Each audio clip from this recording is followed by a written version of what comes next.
यहाँ पर आपको अहम खबर दें कि सुप्रीम कोर्ट ऑफ पाकिस्तान से 2 कंप्यूटर चोरी हो गए। डायरेक्टर आईटी सुप्रीम कोर्ट की दरखास्त पर थाना सेक्रेटेरिएट में मुकदमा दर्ज करा लिया गया। मुकदमे के मतन के मुताबिक कंप्यूटर्स को तीसरे फ्लोर के कमरे में शिफ्ट किया गया था। सीनियर डिप्टी डायरेक्टर नेटवर्क ने बताया कि 2 नए कंप्यूटर मौजूद नहीं।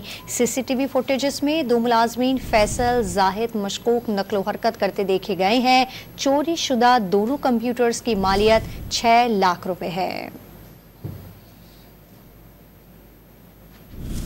यहाँ पर आपको अहम खबर दें कि सुप्रीम कोर्ट ऑफ पाकिस्तान से 2 कंप्यूटर चोरी हो गए। डायरेक्टर आईटी सुप्रीम कोर्ट की दरखास्त पर थाना सेक्रेटेरिएट में मुकदमा दर्ज करा लिया गया। मुकदमे के मतन के मुताबिक कंप्यूटर्स को तीसरे फ्लोर के कमरे में शिफ्ट किया गया था। सीनियर डिप्टी डायरेक्टर नेटवर्क ने बताया कि 2 नए कंप्यूटर मौजूद नहीं। सीसीटीवी फुटेजेस में 2 मुलाजमीन फैसल जाहिद मशकूक नकलो हरकत करते देखे गए हैं। चोरी शुदा दोनों कंप्यूटर्स की मालियत 6 लाख रुपए है।